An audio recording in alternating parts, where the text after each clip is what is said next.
So we envision our minister, Paula, and her godson, James, that they be surrounded with the white light of healing light, of universal God light, that it surround them, infuse them with healing powers, and surround them with protection. We envision our hands on their body, sending them pure love.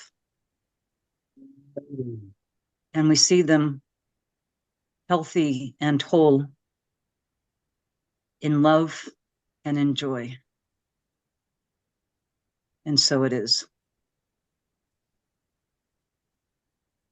So it is. Okay, so we're going to start off with a short meditation from Marianne Williamson on letting go and forgiveness, which is kind of the theme for today. And then we'll watch about not quite a 30-minute video. So in lieu of a guest speaker, Marianne Williamson is our guest speaker. She just doesn't know it. So Kevin, Nikki said to remind you to hit the share for the audio. You're muted, Kevin.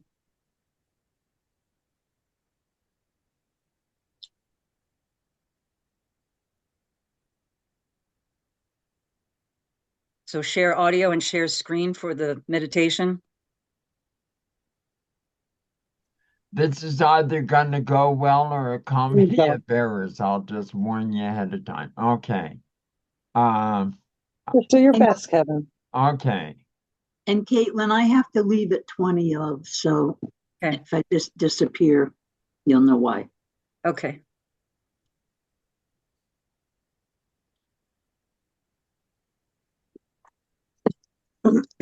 Oh, shoot. No, I did it wrong. Okay, let me do that again. There. I had to do the share sound first. Okay. You can all see that? No. You have to share screen? Oh, here it is. Okay. Now you can see that? Okay. Yes. Yep. But we need the meditation first. This is the video. Then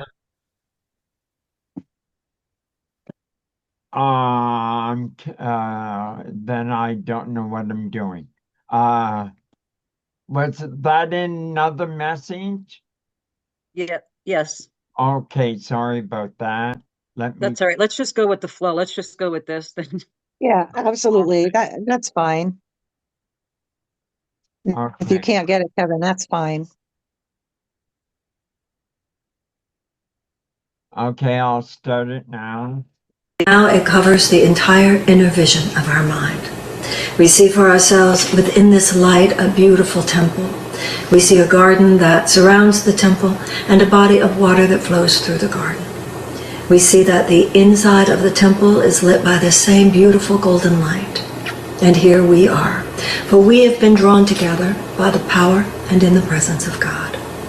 We devote our time spent together, our experiences of one another to Him, and we pray that His holiest Spirit be upon us, reaching down into the deepest, furthest regions of every thought and every feeling, that we thus might have our thoughts reordered, might we be delivered from the regions of sorrow and limitation and fear to the endless love and peace that lay beyond. And so it is, together, we all say, Amen. Tonight I want to talk about letting go the past. I actually got a question from the live streaming, and it says, Hi Marianne, I have a request for a Monday lecture topic. Please speak about forgiving our parents. I've been working on this for a while. I know how important it is, but I'm not there yet. And that was a good one for me to read because I was thinking about giving a talk about forgiving in general and letting go the past and the connection between those two. Why forgiveness and letting go the past are the same thing is very much what I want to speak about tonight. I want to begin with the introduction to the course, that introductory page in the text that's so profound where it says, the text can be summed up very simply this way. Nothing real can be threatened and nothing unreal exists. Herein lies the peace of God. Okay, nothing unreal exists Nothing real can be threatened. What is real? In Course in Miracles terms, what is real is love. Love is real. Love is the mind of God. Love, being the mind of God, is all that is, and all that is, being all-encompassing, that which is all-encompassing can have no opposite. What that means, therefore, is that when we are not thinking with love, according to the Course, we are not thinking at all. Anything that is a thought not of love is actually an illusion, or actually a mortal hallucination. Now, it feels as real, in fact, sometimes more real than love, within this three-dimensional experience. But the three-dimensional experience, which is the mortal plane, is not our ultimate reality. It is manifestation, certainly, but it is manifestation brought about by the power of the mind. The mind, the Course says, in any given moment makes a choice. We make a choice consciously, or we make a choice unconsciously. Will I use my mind as an extension of love? In which case, in Course terms, I am co-creating with God, and my creations, God's creations, my creations then flow from that. Or I am using my mind in a loveless way, which the Course says is a projection of fear. Now, however I use my mind, the Course says you can misuse the power of your mind, and by thinking lovelessly, we are misusing the power of our mind, but we cannot diminish the power of the mind. So whatever we think, love or fear, the Course says, creates form on some level. I am either creating with love, or I am making with fear.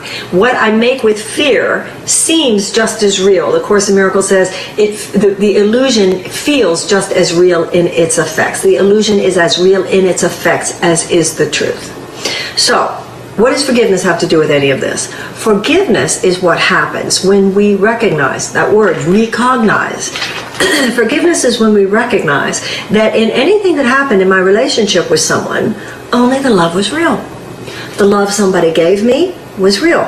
The love that I gave them was real and cannot be lost, by the way. Anything that someone else thought about me and did towards me that was not love only existed within the plane of the mortal hallucination.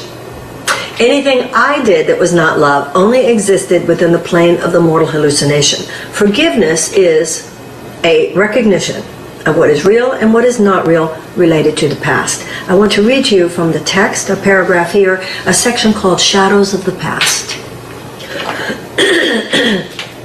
It says, to forgive is merely to remember only the loving thoughts you gave in the past and those that were given you. All the rest must be forgotten. Forgiveness is a selective remembering based not on your selection. For the shadow figures you would make immortal are enemies of reality. Be willing to forgive the Son of God, that means all of us, for what he did not do. The shadow figures are the witnesses you bring with you to demonstrate he did what he did not. Because you bring them, you will hear them.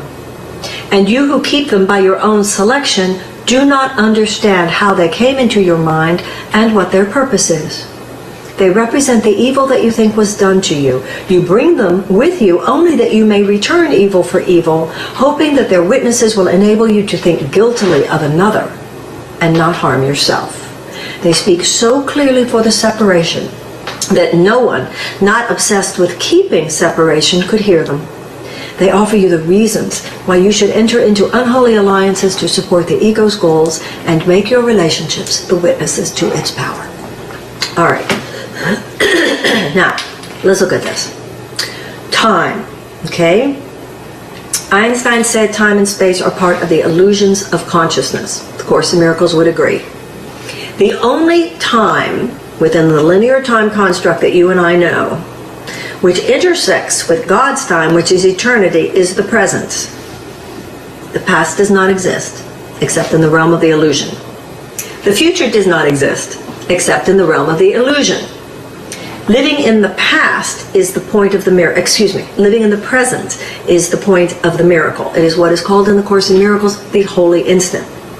One of the exercises in the course, one of the lessons is, give me your past that I might change your mind about it for you. Remember, how in the Course in Miracles do we change our experience? By changing our mind. The Course in Miracles says the greatest power God has given you to change the world is to change your mind about the world.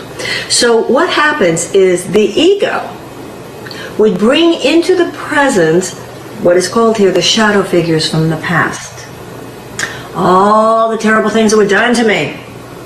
All the guilt I have to feel about the terrible things I did. Now this is the point. You bring the past into the present, you miss the miracle. Because in the present, we're programming the future.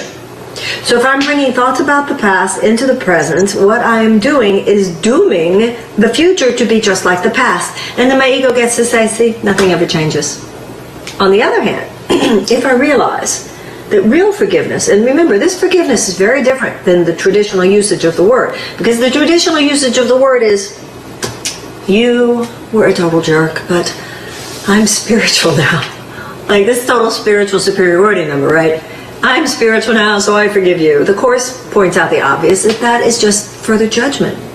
The Course in Miracles calls it forgiveness to destroy. Real forgiveness is the selective remembering. It is my choice not to focus on your guilt. This is the thing. Everybody makes mistakes. And just like we might be going on, they did this to me and they did that to me, and focusing on their mistakes. And often, most of the time probably, anytime I'm focusing on what someone did to hurt me or perpetrated as a transgression against me, if I'm honest with myself, there were also some moments when they were good to me, when they were kind. And the mind, the ego mind, only wants to focus on the guilt, only wants to focus on the error. The Course in Miracles says the ego is like a scavenger dog. See what they did to you, every scrap of evidence of somebody's guilt. But it's helpful, I think, to remember that just like you and I are tempted to focus on what someone else did to hurt us, there's probably someone out there who's focusing on what you did to them or what I did to them. Because we're not perfect either, and everybody makes mistakes. And when there are people thinking about the mistakes that we've done and the way that we might have inadvertently transgressed against someone, we're hoping that they show us some mercy when they think of us. We're hoping that when they think of us, they go, yeah, she did good things too. So she made some mistakes. That's what forgiveness is. We just gives people some slack. And we realize that, yes, they might have made a mistake. This is not to say that people didn't. But still, I have a choice what to focus on in someone's behavior. Now, it's interesting because this one talking about forgiving your parents. I know, I'm a mom. I don't think anybody raises their child guilt-free. I can't imagine anybody reaching the point where their child has turned 18 or 20 and when the jury is kind of in on a certain level and not feeling, I wish I'd done this differently or I wish I'd done that differently, because we're people, we make mistakes. But we would like to think that our children will not be burdened by the weaknesses that we displayed as parents. Well, to a large extent, after they're grown up, it's really in the hands of our child whether or not they will be at the effect of our mistakes as parents or the good things we did as parents. I've seen in my life, you hear a lot of times people in relationships, oh, I just attracted my father, or I just attracted my mother, and they talk about the things that they don't like in their relationships or their husbands or their wives, and they say, oh, he's just like my father, she's just like my mother. I had something interesting happen in my life where there were a lot of years where I would attract men who reminded me of my father in the sense, yeah, they loved me, but there was an emotional withhold. Didn't want to get too close or whatever. And it was amazing what happened in my life when I forgave my father. And also, it was almost on a spirit level, like I heard him apologize, from where he is now. And the more I did the inner work of understanding that my father, which was easy to do, by the way, born in the Depression, fought World War II, brought up in poverty. I understand he wasn't a touchy-feely type of guy with his kids. And I understood the age he was and where he was in his career when I was born. So I understood intellectually his the extent to which there was an emotional distancing. Having finally done enough of that to really feel that I have forgiven my father, one of the beautiful things is that I began to attract men about whom I could then say, oh, he reminds me of my father in all the wonderful ways. That's the thing, especially with our parents, which is so fundamental. As long as we're focusing on what they did wrong, we're not able to appreciate what they did right. And this is the thing, when somebody does something to you, the Course in Miracles, in everything, you get to decide. The Course itself is what is real cannot be threatened, what is unreal does not exist. If somebody showed me loveless behavior, it didn't exist except in this mortal hallucination we share. But whatever I, in my thinking, accord reality will, quote unquote, really affect me. So if I think what you did was real, then in my experience, I will really be at the effect of what you did. To the extent to which I say about whatever it is you did, that it wasn't real, then I'm not just freeing you, I am freeing me. That's why the Course in Miracles talks about how the teacher of God is generous out of self-interest. I want to be merciful towards you because I don't want to experience the effect of what you did to me. And if I keep saying, you did that to me, you did that to me, there's only one of us here. You know, the Course in Miracles points out that the warden can't escape the prison any more than the prisoner can. You did this to me, you did this to me. I mean, that's the crucifixion right there. A nail in the hands and a nail in the feet. And everybody is so tied to the earth plane and what happened. The resurrection is the opening of the inner eye to the realization that only love is real. The more we live, the more experiences we have, the more accumulated circumstances, the more mistakes we might have made. And the more things other people might have done to us. But there's an interesting thing. The Course in Miracles says that we pay a big price for not taking 100% responsibility for our experience. And that is that if I don't take full responsibility for my experience, I can't change my experience. So let's say that there were things in your past that hurt you. Well, we've already talked about how forgiveness is the answer. That the love was real, nothing else exists. And to do that inner work so that you might be free of it, it's for your own sake. You forgive for your sake. That's number one. Number two, taking responsibility.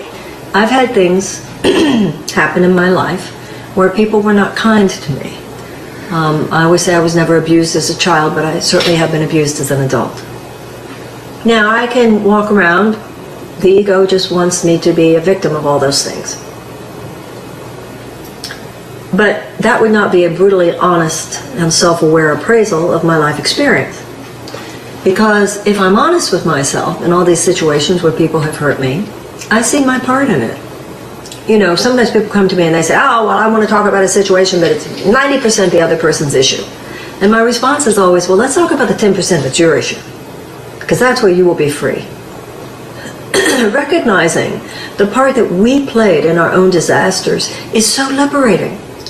Because then we are free. So another way of letting go of the past is by realizing, I used to think, oh, I'm always, you know, I felt like I was always just bumped up against the rocks. I felt like life was this cliff and these really rocky cliffs. And I was always being thrown up against them. Yeah, and one day I realized I was the wind. This is liberating. This is freeing. This is powerful to realize what we did either to attract a situation or at least to acquiesce, to subconsciously conspire, and so forth. What happens if we don't let go of the past? Well, the proverbial baggage. You carry the baggage into the present. Who wants to be with you? Who wants to play with you? Who wants to hire you? Who wants to love you? It's like you're so loaded down with stuff. We all know, you know, that experience. Somebody leaves a room and somebody goes, a lot of baggage. Well, some people actually, you know, you meet people who kind of like identify with their baggage. It's like my calling card. Hi, I'm Marianne. It's been tough. Who are you going to attract into your life other than other victims? So victimization is not a position of power, obviously. But most importantly, it deflects the miracle. Because what the Course in Miracles says is, the moment a problem occurred, God's on it. God's on it. It's like a GPS. Remember? Self-organizing universe, self-correcting universe. The moment a problem occurs, God has a solution. Same thing as saying, like a GPS, the moment you take a wrong turn, your GPS recalibrates. So the moment somebody did something to you that wasn't so cool, or you did something to someone else that wasn't so cool, the route towards the miracle of a new beginning is already programmed into the fabric of universal possibility. Miracles occur naturally as expressions of love. If I have compassion for myself and compassion for the other person, then the miracle has a chance to ride in. To the extent to which I get bitter, angry, afraid, and of course fear takes many different forms. The Course in Miracles says that there are only two emotions, love and fear. So anger and all of that is an aspect of fear. When I'm in lovelessness, which is fear, I am deflecting the miracle of the new beginning that would otherwise occur. So letting go of the past is so important, because if I bring it into the present, I cannot have a future unlike the past. So I'd like you to think right now about people that you feel have hurt you, situations in which you feel that you were wronged. And I think also, I want to say also here, I found in my life certain things about letting go of the past. I want to let go to a certain extent, on a certain level, the good stuff as well as the bad stuff. I'll tell you what I mean. If you identify with the past, you grow old, actually. If you identify too much with the past, you fail to let in the new, fail to let in the new beginnings. The stuff in the past that was real, which is not the form, but the content of love and strength and power and creativity, it's a part of your nature now. No one can take it away from you. So you don't have to worry about losing that. But I've noticed that, like, somebody will compliment me on a book I wrote many, many years ago. I'm grateful for that, but you don't want to stand on laurels. You don't want to constantly remind yourself and others of the bad stuff, and you don't even want to constantly remind yourself and others of what you think of as an achievement, because you always want to be hungry, and you always want to have a new beginning. And I think at a certain point in life, in terms of the cycle of life also, it's the difference between growing old and growing young. And I think that's a really important issue. So I'd like you to think about your past. And just as you think about your past situations, just allow yourself to apply this principle in your thinking. The love that was given you was real. The love that you gave was real. Nothing else exists. It was all part of the illusion. It was part of the learning. You do not have to bring it into the present moment. You can release it. Place it in the hands of God so He can change your mind about it for you. And we can do that right now. Take your past, everything that's happened, and we place it in the hands of God, asking that the Spirit of God come over our thinking and illumine our thoughts, that nothing but love shall now exist. And so it is. Amen. Sometimes when I pray with people, we will pray, particularly in relationships, may a great wave of forgiveness come upon us, that we might see only the innocence in ourselves and in each other. This is particularly important in intimate relationships, because, boy, it's so easy to accumulate. It's just an arsenal of attack thoughts. You know, if I've known you for a long time, you probably weren't always perfect. And if I've known you for a long time, probably I wasn't always perfect either. That's why for a conversation of forgiveness, first of all, it's why you want to tell the truth as soon as you know it. I've heard that expression. It's not from the Course, but it's a powerful one. To stay current in relationships. But to express, it's an art form. You know, nonviolent communication, the miracle-minded communication. The issue is to share without attack. So if you, quote-unquote, did something to me, I remember once I was with a therapist, and I was breaking up. I think I told it, you know, sometimes I'll tell a story in a book and I'll change the characters so that, you know, so I don't know how I told this story in my book, but it was me, actually. And I was in a therapist's office with a boyfriend who was leaving, and it was kind of like an exit therapy session. And she said, you know, why are you so angry at Marianne? And he said, I'm not angry at Marianne. She said, really? You sound angry at Marianne. And he said, well, I know it's not my job to change her. And the therapist said to her, oh, I bet you think that's so spiritual. And he had this shocked look on his face. And she said, you withheld from her the information that might have helped her understand you better and possibly even make some changes in her own behavior that she didn't realize meant something to you.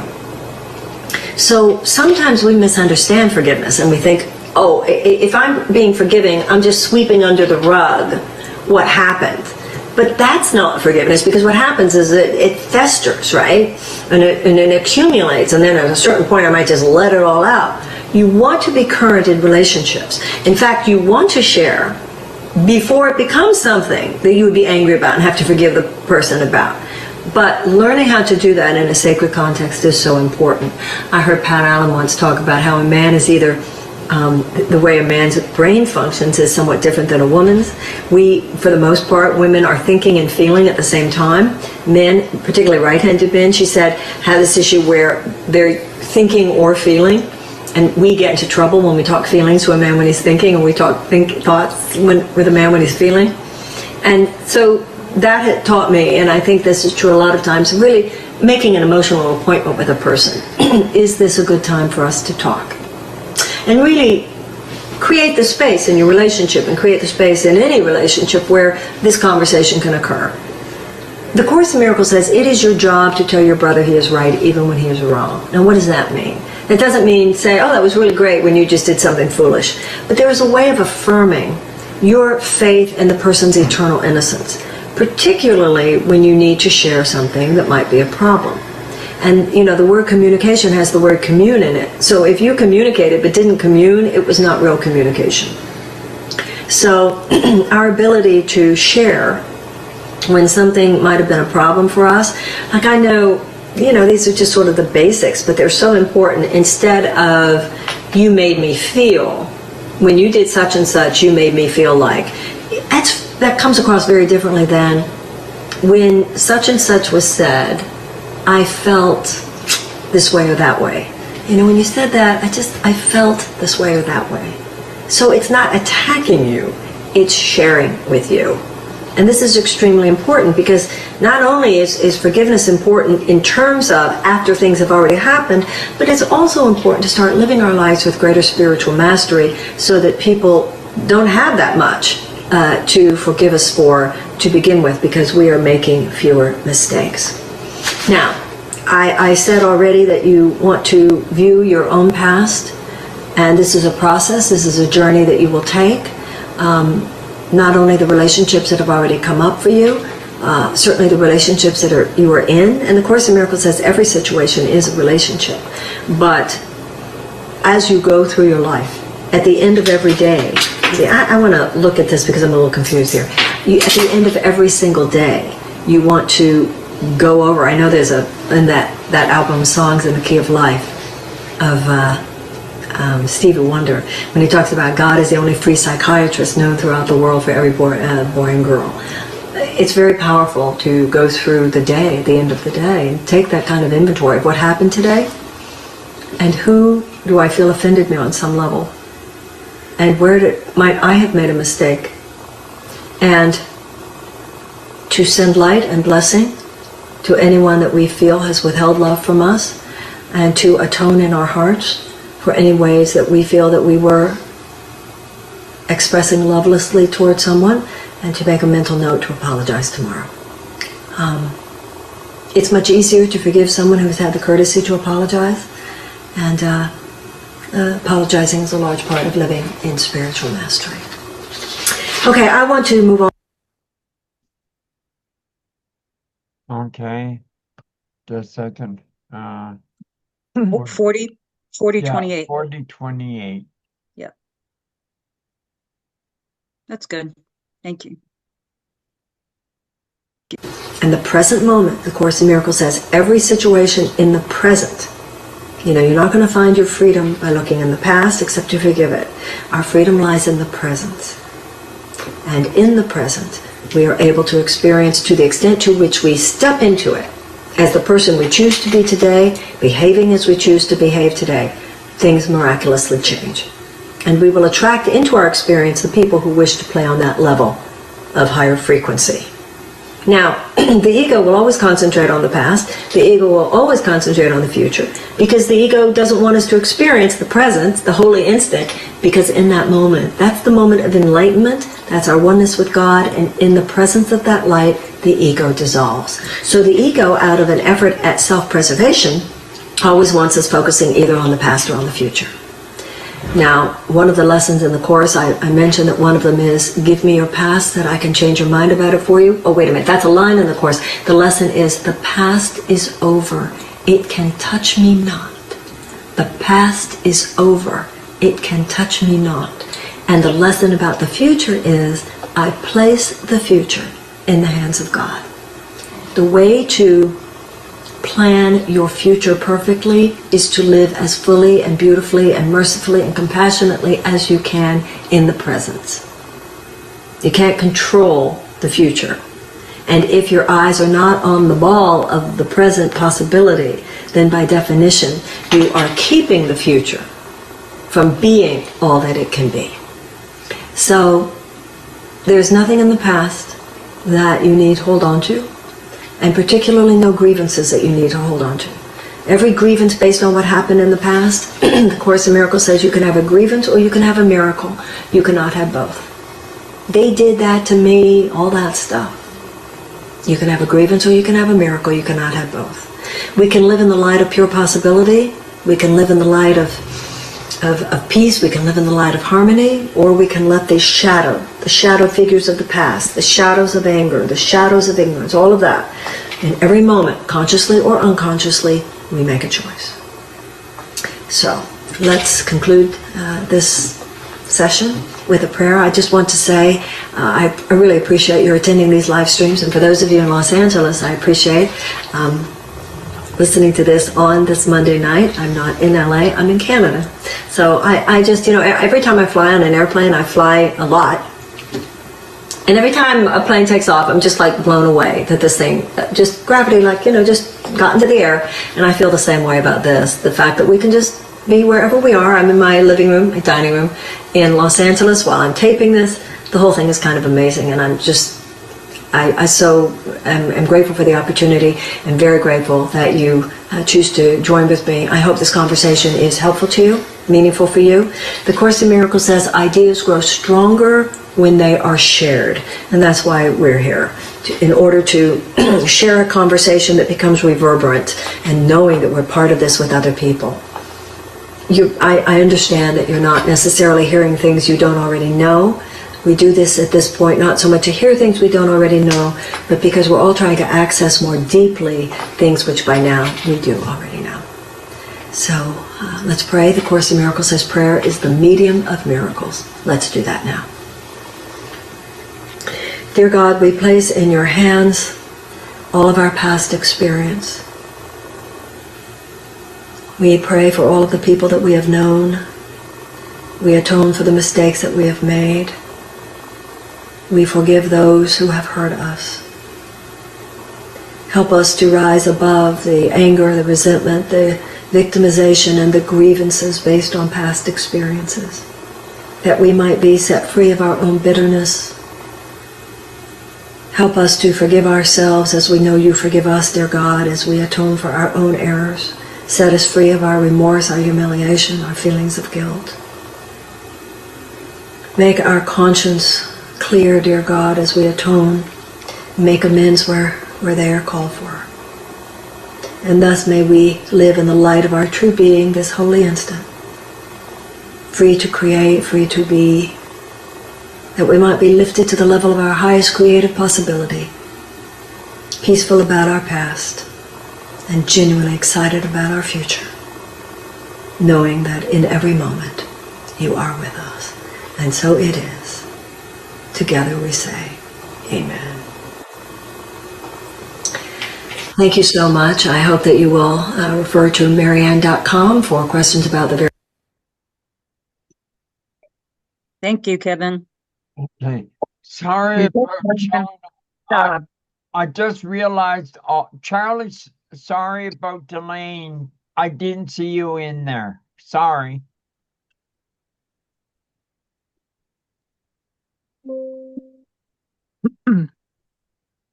Are you still there, Kevin? I have to go. Yes, I am. Okay. Most everyone's done I there. Thank you. Thank you, Laura. That was excellent, Caitlin. Thank you very much. You're welcome. Bye-bye, Thank you. Laura. We'll talk later. So I just wanted to point what I wanted to say before the video, but I forgot, was basically because we don't necessarily all subscribe to the exact same ideology. I think it's important that when we entertain someone else's direct faith, that we take what works for us and just leave what doesn't. I am attracted to the Course in Miracles, but I've never fully gotten involved with it, or I had the books. I've been carrying them around for years and have never read them. But I'm very drawn to Marianne Williamson as a messenger and have been since the 1990s.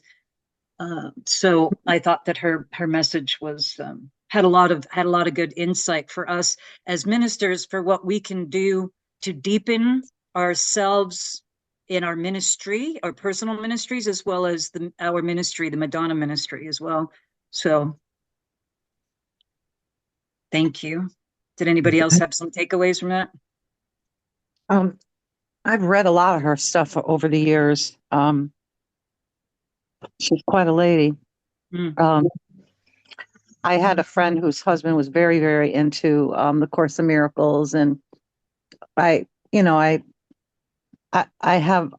agree with a lot of what she says. She's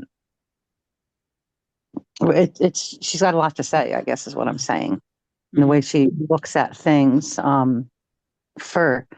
For me personally, and I have I was 3 years old when I had a very traumatic accident, which required 13 years of plastic surgery done on my face.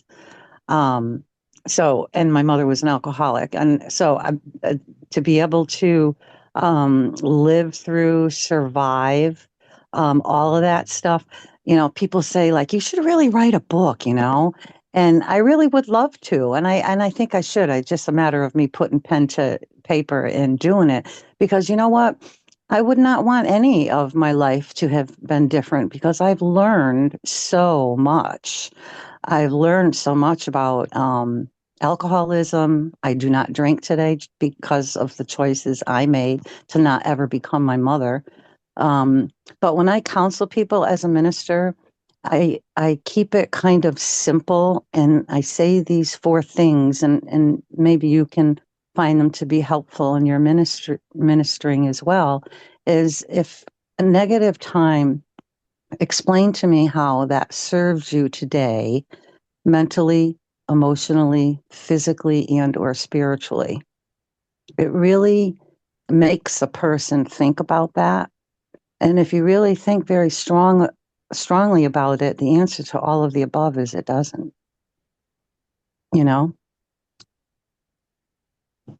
So yeah, she's a very interesting woman. Like I said, I'm not on 100% of some of the stuff that she says, but a lot of what she says is very helpful. And she's extremely spiritual, which I like about her. Mm-hmm. Thank you. Yeah.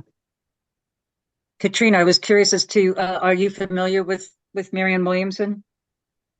So this is my first introduction to her, and Okay. I am very much feeling the same as you. I agree a lot with with a lot of what she said to some extent, and there's some things that my experience tells me is different, like the real versus unreal, right? To me, in my mind, I'm thinking she's like saying this fire doesn't exist. This fire is not real because it's hot. That it just, to me, some things just didn't make sense. That real versus unreal. Everything is real to a person, right? Just because it's not real for me doesn't mean it's not real for you. Um, the way that energy and forgiveness and all that sort of stuff, I agree to a certain extent again. Um, but energy is different. Things that are in the past, they don't belong in the future because you are able to let go of them. But I mean, a memory is a memory. It's energy. We hold them. We actually hold space in our bodies for them, the good ones and the ones that are things that we need to let go. My experience is that, it affects us physically, certainly mentally, until we're able to resolve those things. And literally, it's a weight that's released. These things, you can be having back or shoulder problems or headaches or whatever because of the way the energy sits. And I explain this differently, but I do agree with a lot of what she said, and other things to me, I'm just like, oh, what is she talking about here? It's kind of, but again, it's what do they call it? Vabes, the way that you view something, that's your own lens, your own experience. Right. And so, Yep. that's true Right. for her. Many different roads, and we're all doing the same thing. Exactly. Exactly. And that's what is so embraceable about our title of who we are, an interfaith ministry. There really is and shouldn't be real judgment on other religions. That's what they know. That's what sits well with them. That's what's comfortable for them. And it's as it is their right. Right. Cindy, when you said that, did you ever see that first Mummy movie? No. Like okay, so there's this scene in the Mummy Mm-hmm. where there's this guy and the mummy is coming towards him, and he's saying all these different prayers, and this guy is the funniest thing, he has like 10 necklaces around his neck, different charms, and they're all, one's a cross, one's an Okay. one's like, and so he'll pull one out and he'll say whatever prayer, and the mummy's still coming, and he's like, nope, okay, and then he pulls something out and he's going through like all of them, and I'm just laughing because I'm like, it makes me think of that, like every time growing up, my best friend is Catholic. I'm going to Catholic church. I have Mm-hmm. another friend who's, like she's Buddhist. Like everything, everything is real. Everything is valid. I don't talk about anyone's religions. I don't say, okay, well, this is my religion. It's the Mm-hmm. only one. Like some people do because they're all real. Mm-hmm. And as long as it Right. It's just not our something place to judge. exactly. And Never there's a truth place. in all of it. I believe personally, but Mm-hmm. when you said that, it just made me think of that line, that part from the movie. It was so funny. Yeah. No, I don't think I've ever seen it, but that is funny. Oh gosh. How about you, Kevin? Well, I think I heard uh that forgiveness should be put in, or forgiveness goes hand in hand with context. And I know in my own life, things have happened and I've held on to resentment. And then when I looked at it from their point of view, it softened my heart. You And look at it I differently. was able to forgive them because they were only being them, kind of Mm-hmm. thing. You Hmm. know, Right. like when my father came through in a reading and wanted to apologize because he saw things in black and white and I saw things in Technicolor. And so then it caused me to look at things his way. And then I also spread that over to other ancestors I had issues with. And I tried to look at it from their point of view. So I had almost a cross blanket moment of forgiveness and understanding. Mm-hmm. And it it cured my soul to a great extent. I still Mm-hmm. have to work on things, but at least I kind of try to look at things in their point of view. Right. And that was one of her biggest takeaways, was that we're freeing ourselves from Yeah, we're yeah. forgiving others. And, in the 12-step program, which she and I are both fans of, I think anybody could benefit from the 12 steps, is, don't let somebody live rent free in your head, or in our body. Taking up space. Yep. Yeah. That is the epitome of forgiveness is for you. And what people don't understand how much you free yourself when you forgive. It's not for the other person. It just made me think the forgiveness is kind of like when you take the love that you should have always had, always for yourself, and kind of take that back, and kind of put that puzzle piece back where it belongs. That's when you're like able to forgive like other people. And I don't know how the words always kind of come out differently for me, but so I just started talking to my dad. Do I think I forgave him long ago? Yes and no. Do you know what I mean? Just when you thought that you forgave something, a situation will come up and make you think, huh, I thought I dealt with this long ago, Right. but maybe not. And in my experience, when I've truly forgiven something, it's when I can look back at it and you recognize the actions and you can see the actions, but they don't affect you the same way. Like you can look at something objectively instead of with that same emotion that it carried. That's when you know that you've actually forgiven and that part of whatever hurt you has been healed.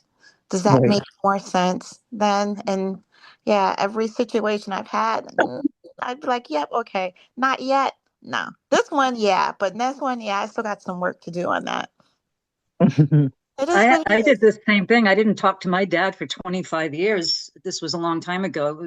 I stopped talking to him in my early 20s. So 25 years went by. And anyway, long story short, I got to the point where I said, who am I to judge him and put him on a cross? That's not my job. And, Mhm. he looking like Kevin, I went back to him and saw him as a little boy and the things that he had experienced that helped shape shift him.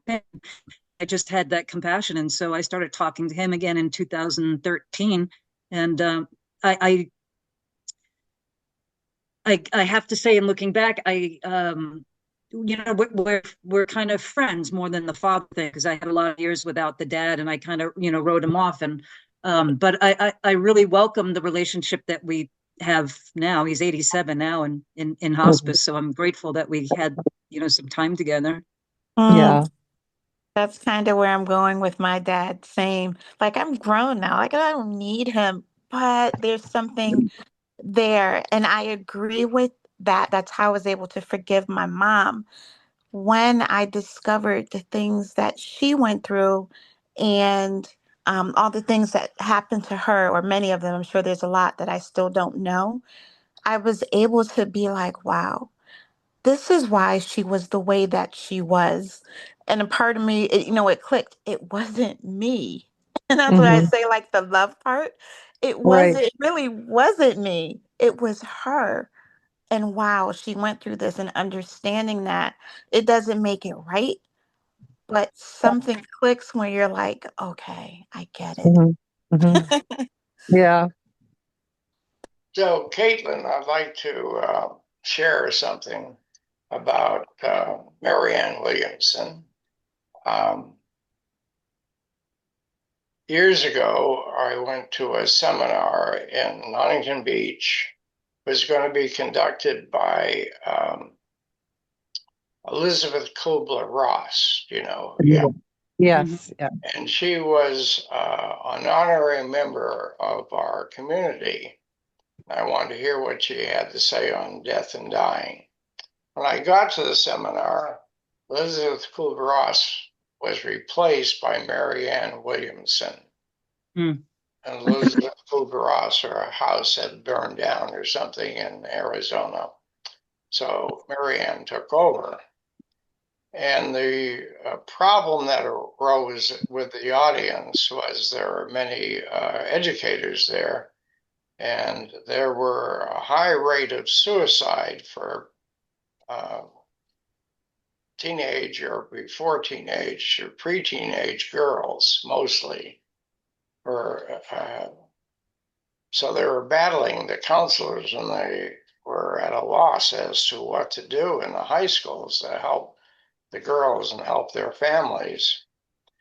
And this is what Marianne Williamson said, which kind of blew my mind, because I knew I've been involved in the Course in Miracles and all that, and it's a beautiful teaching. And I knew Marianne came out of a Jewish tradition. What she said to them was, go to a church that has an icon of Mother Mary and pray and ask for her help. Isn't that amazing? Mm. Yeah.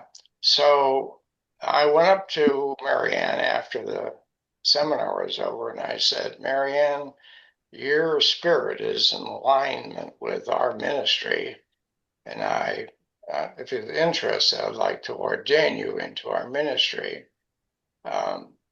She didn't pursue that, but she did give me the name of her publisher, so I could publish some of my books, because she had the successful publishing of her books. Mhm. Oh yeah, it's wonderful. So the Course in Miracles has a very deep spiritual base. If you know the history of it, it was also brought into being by a Hebrew lady that didn't particularly want to even channel the information, but she was in Spain at the time, and she said, well, I'll need a sign from God. I'll need a sign from something. And sure enough, there was tremendous amount of shooting stars to the heavens. And she saw that as a sign to her and her friend to channel and bring forth the information from Jesus. Very interesting. So Yeah, thank you for sharing that. I that's one of the things about the Madonna ministry that I like, is when these conversations happen and we all get to learn more about the journeys of ourselves as ministers, and the education, the learning, and the experiences. You know, it's fascinating, because I do believe, as Katrina, that all paths lead to the one. exactly.